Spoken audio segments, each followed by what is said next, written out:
Marcos 16:15. O Senhor já falou grandemente, de forma poderosa, com a sua igreja, através dos louvores das irmãs, os jovens, mas este momento é a hora da palavra de Deus, a hora em que a igreja precisa ficar atenta à sua palavra. Marcos 16:15 diz assim: Ide por todo mundo, pregai o evangelho a toda criatura. Quem crer e for batizado será salvo, mas quem não crer será condenado. É só até aqui, os irmãos podem se assentar. É de costume, em culto de Santa Ceia, nós usarmos textos bíblicos que falam da Santa Ceia. Mas o Senhor colocou esta palavra em meu coração para que os irmãos tomassem conhecimento daquilo que o Senhor tem para a igreja, para a edificação da igreja, através da minha vida. Aleluias. Irmãos, eu quero fazer uma pergunta antes de entrar na palavra, para toda a igreja. Quem quer ir para o céu aqui? Amém, né? Todos. Amém. Mas, irmãos, a pregação de Santa Ceia, o alvo principal é o Cordeiro, Cristo Jesus. Por que eu fiz essa pergunta? Porque é o nosso desejo, é o desejo de todo cristão. Afinal, além de virmos para a casa do Senhor adorá-lo em sua grandeza e santidade, soberania, nós também estamos aqui buscando a nossa salvação, a nossa santidade dia após dia. Quando nós entramos ou damos entrada em um curso, uma faculdade, a gente tem um período de aprendizado e nós só recebemos o certificado deste curso quando nós concluímos a jornada. A jornada do cristão, quando Marcos diz que ide, pregai o evangelho a toda criatura, para aquele que crer ter a salvação, este ide requer de nós determinação, coragem e, acima de tudo, reconhecer o nosso Deus como a nossa fortaleza, reconhecer o nosso Senhor e Salvador Jesus Cristo como a nossa única salvação.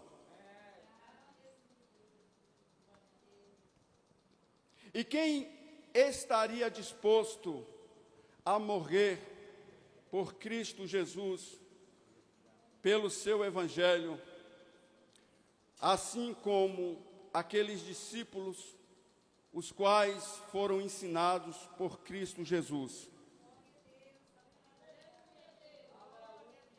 Nós buscamos o céu, mas será que nós estamos prontos para esta jornada do ID? Porque quando nós lemos esse versículo tão curto, qual eu li agora, parece que é só falar do Evangelho. O ID de Jesus parece que é só falar do Evangelho. Não somente falar. Precisamos propagar o Evangelho, falar do Evangelho, mas também requer de nós muitas coisas.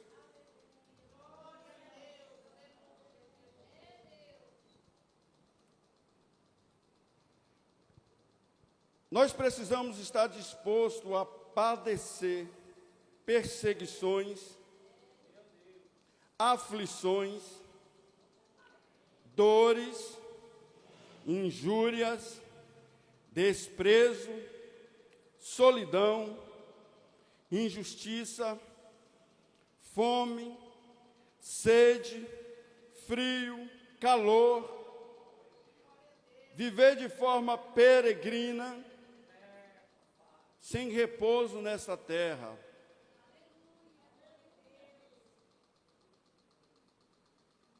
Quando diz de forma peregrina, é para não ter apego às coisas materiais desse mundo.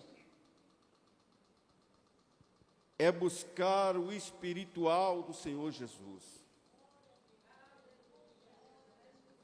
Aleluias. A Bíblia nos traz relato, uma lista de homens que foram escolhidos por Deus para esta grande missão, a qual finalizou em Jesus Cristo.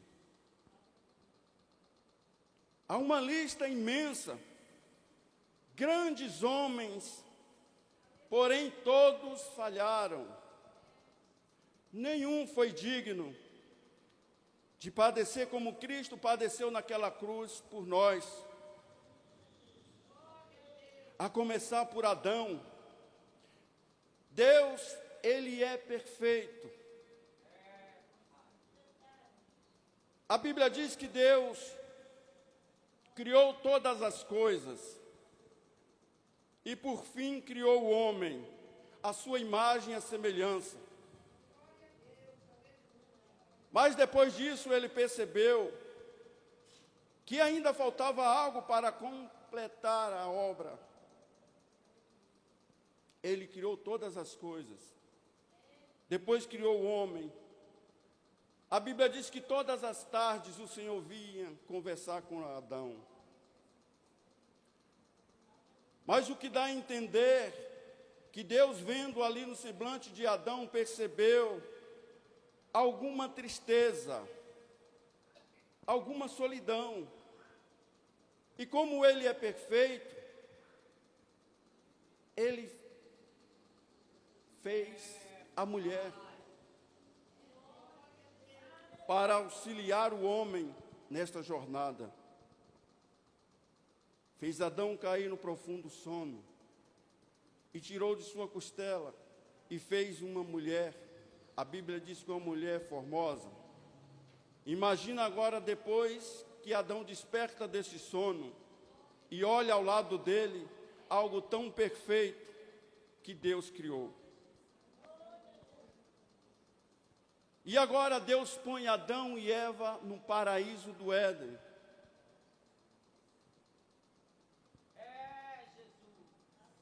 E na sua soberania, na sua ciência perfeita, ele dá uma instrução para Adão e para Eva.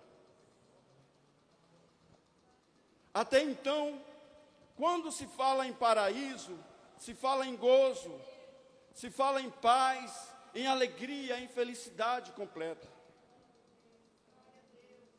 Mas aí entra a desobediência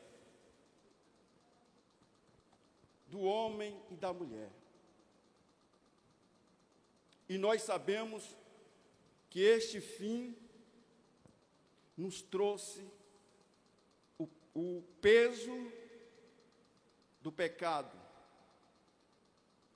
Então Adão falhou. Mas Deus, Ele nunca perdeu a esperança pela humanidade. A palavra de Deus, no meu contexto, no meu modo de ver, na minha ótica, a palavra Deus deveria ser amor. porque não existe amor maior. Mesmo com a falha de Adão, Deus agora levanta Moisés e lhe deu uma missão, uma dura missão: resgatar o povo de Israel que estava cativo no Egito. E a ordem era conduzir este povo até a terra prometida. Muitos altos e baixos, muitas aflições, muitas dificuldades, mas ainda assim, Deus estava com aquele povo, dia e noite, noite e dia, provendo todas as necessidades: alimento, água no deserto, maná do céu, a roupa, o sapato, o calçado. Deus não deixa faltar nada para o seu povo. Porque aquele que começou a boa obra, Ele é fiel para terminar. Ainda que pareça difícil, mas Deus é contigo.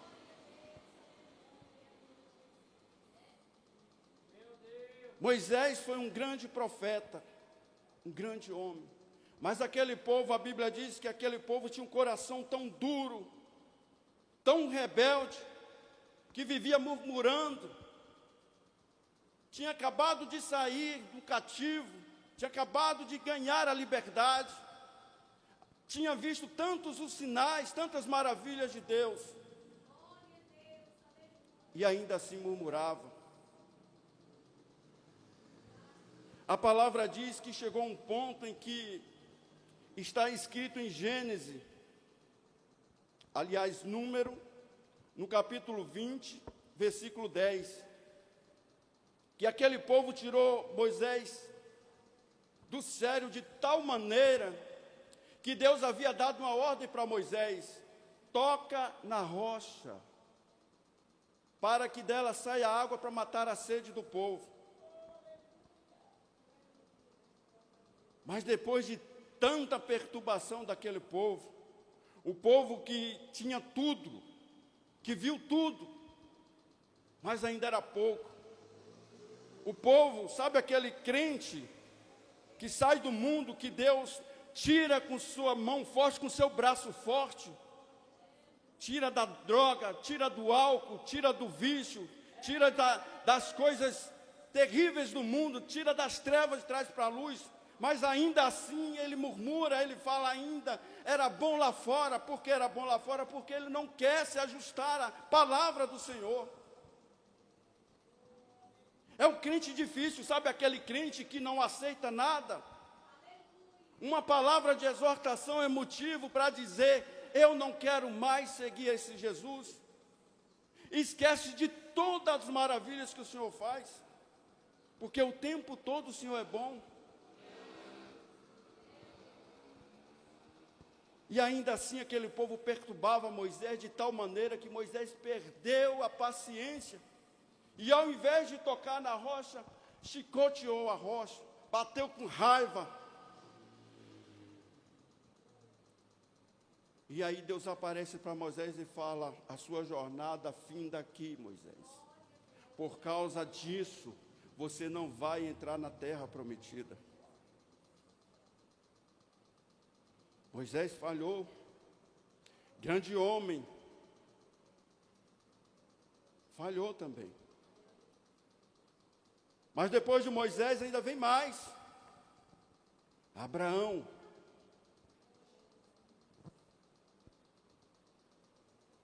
Abraão estava lá no meio da sua parentela.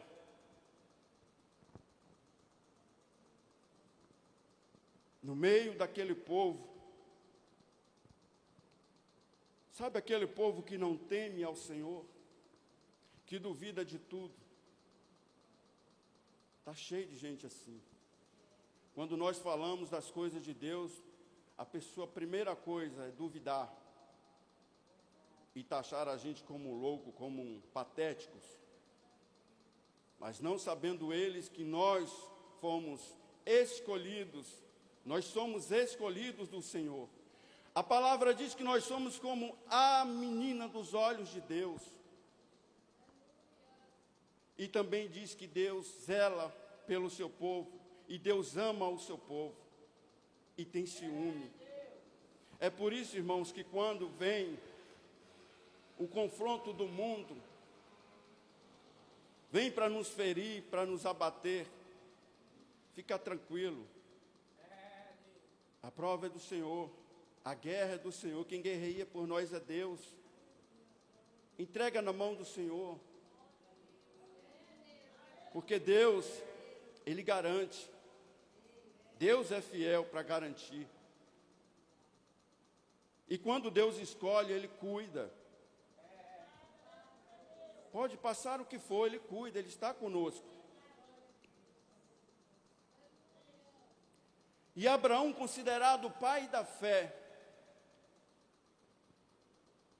agora Abraão de frente de uma situação na qual ele temeu pela vida dele, agora ele mente. Houve uma grande fome na terra de Abraão e ele estava agora em direção ao Egito. Mas chegando no Egito diante do faraó, ele combina com Sara, sua esposa. Você é muito bonita, muito formosa. Se eu disser que você é minha esposa, certamente me matarão. Então nós vamos fazer aqui um concerto. Quando perguntar para você, diz que você é minha irmã. E quando perguntarem para mim também, eu direi, sou seu irmão. Mas Abraão,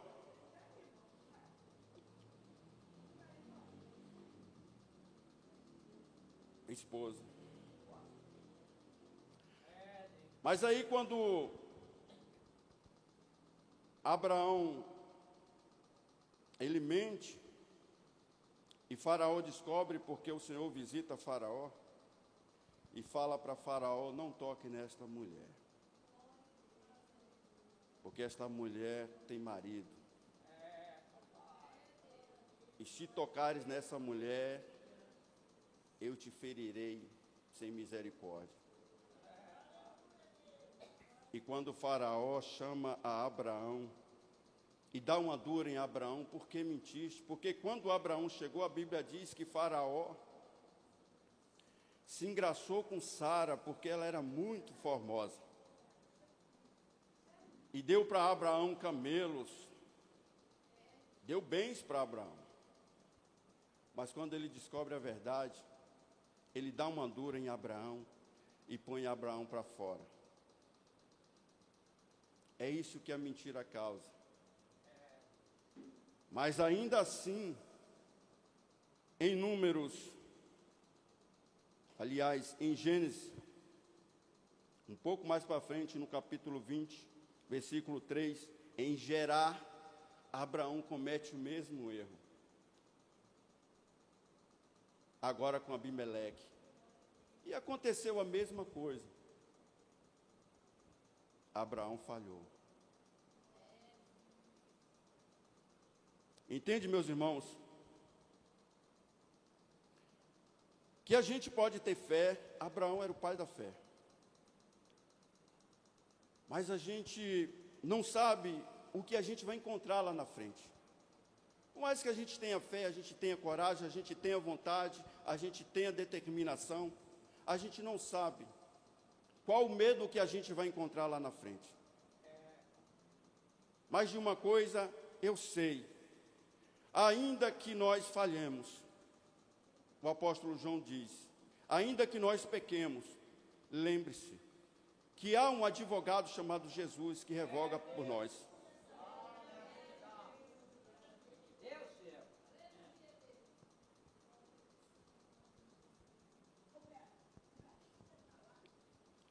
Agora Abraão falha. O povo de Deus está nas mãos do inimigo, sofrendo. E Deus levanta um juiz chamado Sansão, um nazireu, um homem prometido.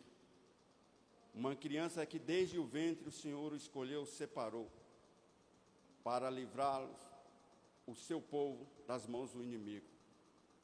Mas Sansão, com a sua vaidade e com a sua desobediência, também falhou. Sansão não queria saber das coisas de Deus. Sansão era aquele jovem que confiava na sua força. Sansão era aquele jovem namorador, só queria saber de namorar.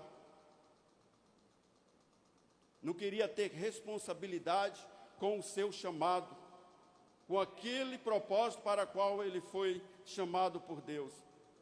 Muitas vezes nós perecemos porque nós não queremos. Nós confrontamos a Deus. Nós relutamos contra o nosso chamado. Irmãos, não façam isso. Porque se Deus te chamou, é porque Ele sabe da tua capacidade. Se Deus te chamou, Ele vai cuidar de você.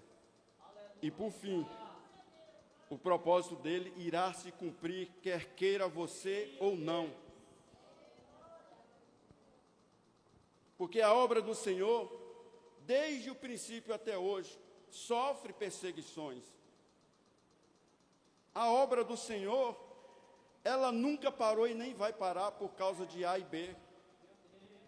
O inimigo tenta, mas não consegue. Porque contra a igreja do Senhor, ele não prevalecerá. Amém? E depois que Sansão falha, o povo na sua peregrinação, agora vem ao profeta Samuel e clama por um rei. O profeta Samuel se entristeceu, Deus se entristeceu, porque até então, somente Deus guiava aquele povo. E agora é clamado por um rei, um homem. E Deus escolhe Saul, o menor da tribo. Deus escolhe Saul, põe o espírito dele sobre Saul, mas existe uma coisa, que Deus não pode ser infiel à palavra dele. Quando Deus fala que nos dá o livre-arbítrio, é para que nós possamos escolher o caminho certo.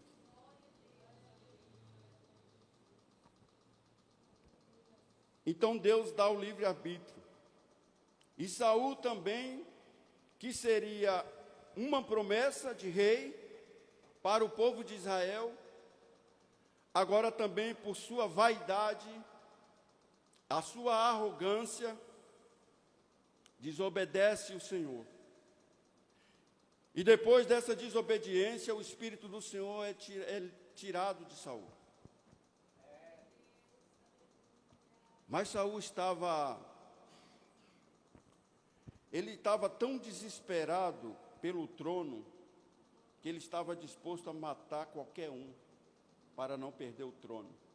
A vaidade, a soberba, o orgulho, tudo se encontrava em Saul. E Saul falhou.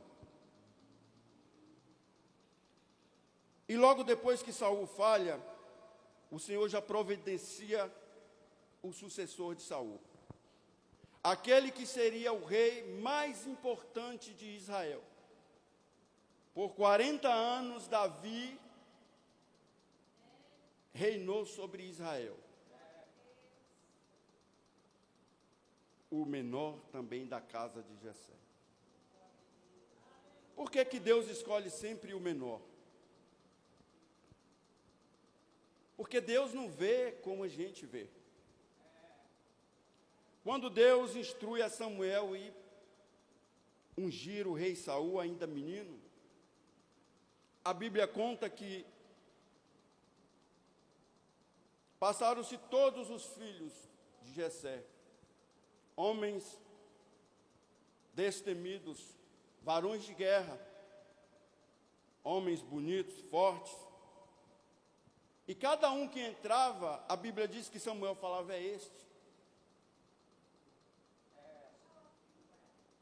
Né? É este. Porque a gente fica impressionado, meus irmãos, é com o jeito que a pessoa se expressa, do jeito que a pessoa, às vezes ela anda, ela fala, e com os feitos desta pessoa. Mas Deus usa as coisas pequenas deste mundo para confundir as grandes. Aleluias. Mas passaram-se anos e anos e anos, e Davi só vitória. Davi ainda menino, Davi era vitorioso, porque a Bíblia diz que o Espírito do Senhor era com Davi.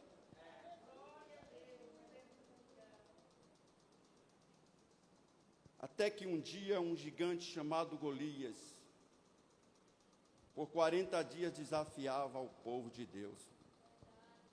E estes homens, varões de guerra, todos estavam lá, diante daquele gigante mais tremendo de medo. Ninguém tinha coragem de calar o Golias. Até que Davi chega, e nós conhecemos a história. Davi fala, você vem a mim com lanças e espada, e eu vou a ti. Somente o Espírito do Senhor. E hoje mesmo, Ele me dará a sua cabeça nas minhas mãos. Irmãos, isso é fé. É acreditar no impossível. Enquanto Israel estava ali, acuado com aquele gigante, por aquele gigante, 40 dias, você sabe o que é? Imagina você estar dentro da sua casa, e o inimigo está na sua porta, saia.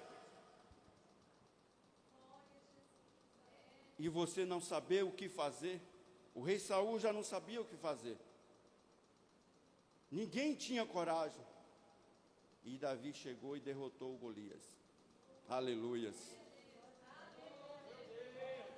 A partir daí, Davi foi conquistando, e se tornou o rei mais importante de Israel de todos os tempos.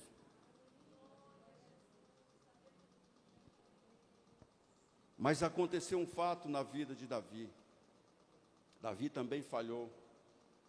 Davi cometeu um pecado terrível. Além de tomar a ovelha do irmão, do seu servo, e ainda mandou matar o homem.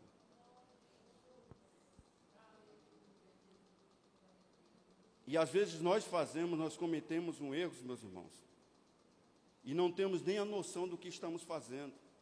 É por isso que a Bíblia fala, vigiai e orai. Muitas vezes nós estamos cometendo o erro e não estamos sabendo que estamos cometendo o erro. Alguns fingem não saber, outros não sabem. Porque quando Samuel chega diante do rei Davi, ele conta uma história. Os irmãos devem conhecer essa história. Que havia um homem que tinha somente uma ovelha. É Natã, né? É Natã, né? É Natã. É isso mesmo, né? Profeta Natã. Como diz o presbítero Rogério aí, mas tá ligado, hein? É Natã. É o profeta Natã. Então Natã chega diante de Davi e fala, havia um homem que tinha apenas uma ovelha, um sitiante, à beira do caminho. E por ali passava um homem rico, que tinha centenas de ovelhas. Ainda assim passou por ali e levou aquela única ovelha que aquele homem tinha. E o profeta Natan diz para Samuel: o que fazer com um homem desse? E Davi disperso diz: esse merece morrer. E o profeta olha para ele e fala: esse homem é você. Meus irmãos, e o rei, ele falhou também. A Bíblia diz que Davi é o segundo coração de Deus.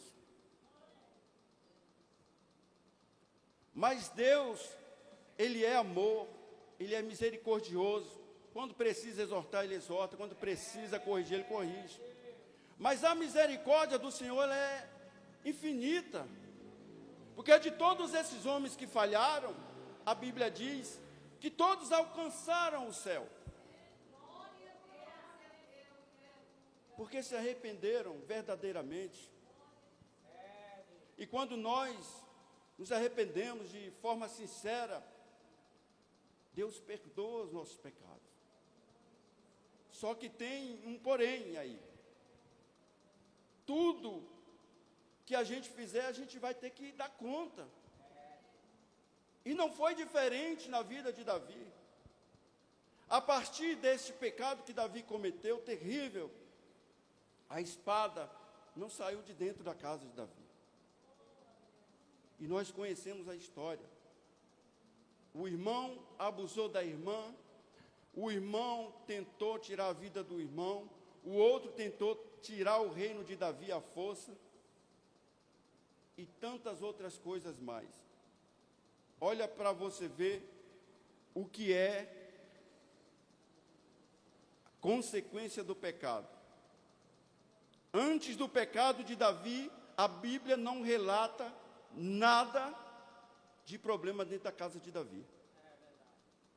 A não ser os problemas que eram corriqueiros, que eram desbravar terras, guerras, combater o inimigo. Isso aí já era uma coisa normal. Eu estou falando de problemas dentro de casa.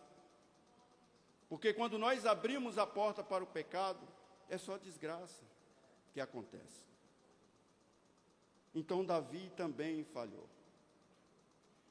E aí vem, na sequência, o homem mais sábio que a Bíblia relata, Salomão, o sucessor de Davi, o filho de Davi. Por isso que eu falo, meus irmãos, não existe uma regra, não existe uma forma de Deus trabalhar na vida dos seus. Porque se a gente for analisar, na nossa ótica humana, Salomão não era para ser rei de Israel. Assim também como Davi. Porque Salomão é filho de Betseba, a mulher que Davi tirou de Urias. Mas ele já havia pagado um preço. O primeiro filho não vingou. A Bíblia diz que depois que o primeiro filho de Davi nasceu com Betseba, e Deus tirou o filho como uma correção, né? Ele deu a Davi. A Bíblia diz que Davi ficou muito triste, durante dias não comeu, não bebeu, e se arrependeu amargamente. E aí Deus revigorou Davi novamente e deu Salomão, filho da mesma mulher, Betseba. E a Davi ele prometeu: este será o seu sucessor. Mas antes de Salomão reinar, muitas guerras dentro da casa de Davi aconteceram para impedir o propósito do Senhor. Mas quando eu falo que o propósito do Senhor, nenhum homem consegue parar, não para. O propósito se cumpre. Ainda que nós fazemos como Jonas fez. Pode fugir. Vai para onde você quiser. Pode virar as costas. O apóstolo Paulo aqui fala que onde nós estivermos, A presença do Senhor é conosco. Você sabe por quê? Porque você é escolhido. Porque você já está selado com o Espírito Santo. Você pode até tentar, existe uma história que um pastor se desviou. O pastor se desviou. E depois de um tempo ele foi para uma casa, essas casas aí de prostituição. E quando ele chegou lá, achando que ninguém o conhecia, a moça que veio atender ele disse: pastor, o senhor por aqui? Entendeu, meus irmãos? Não tem para onde fugir. E aí, depois que ele ouviu isso dessa moça, ele se envergonhou de tal maneira que ele voltou para os caminhos do Senhor. E depois de Salomão veio Jonas, depois veio Pedro. Né? Pedro negou Cristo por 3 vezes, ainda que quando o Senhor estava falando que seria entregue, Pedro disse: não, Senhor. Eu mato e morro pelo Senhor. Eu não vou deixar, eu não vou permitir. E não demorou muito para que Pedro negasse o Senhor.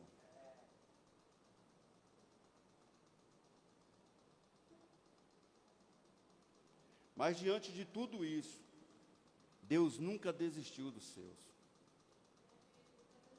E jamais vai desistir.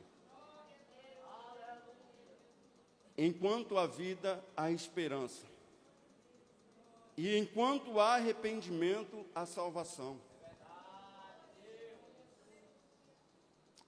Aleluias. Então, meus irmãos, já estou finalizando.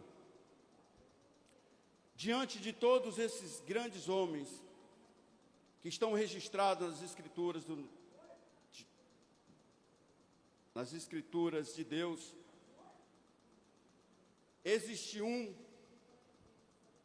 Diante de tudo isso, Deus, ainda com seu plano de salvar a humanidade, não parava de pensar, e agora, como nós vamos fazer, o que vamos fazer? Eu imagino, não, isso não é bíblico, isso é só uma ilustração. Imagina agora Deus conversando com o Espírito Santo, com os anjos e com Jesus. E agora? Todos aqueles que nós acreditamos falharam. Aí levanta um. Eita glória. Aí levanta o grandão da Galileia. E diz: eis-me aqui. Eis-me aqui, Pai. Envia-me a mim. Meu irmão, pare para pensar e refletir 1 minuto. O sacrifício que foi feito com Jesus por nós. Pare 1 minuto e reflita. Quem de nós teria coragem de sacrificar o nosso filho, o único filho, por um pecador imundo, sujo, maltrapilho, rebelde, cheio de defeitos, cheio de pecados, arrogância, orgulho, tudo que você possa imaginar de ruim em uma pessoa. É por isso que eu comecei essa ministração fazendo uma pergunta: quem está disposto a morrer pelo Evangelho? Porque todos nós queremos ir para o céu.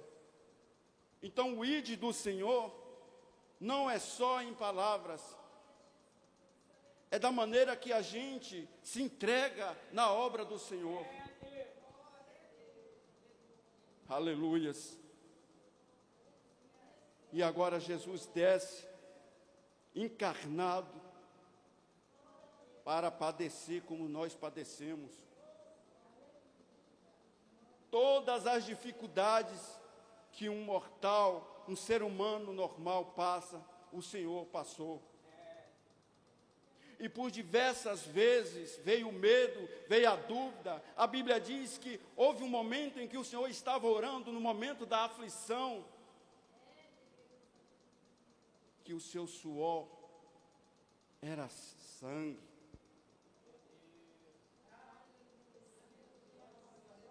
na hora do aperto, Jesus olha para o lado, meus irmãos, não tinha ninguém. Aqueles que diziam, estamos juntos, se dispersaram. Até aquele que comia e bebia com ele, o traiu. Quando eu falo que a palavra Deus poderia ser amor, é porque a todo tempo ele sabia que Judas o trairia.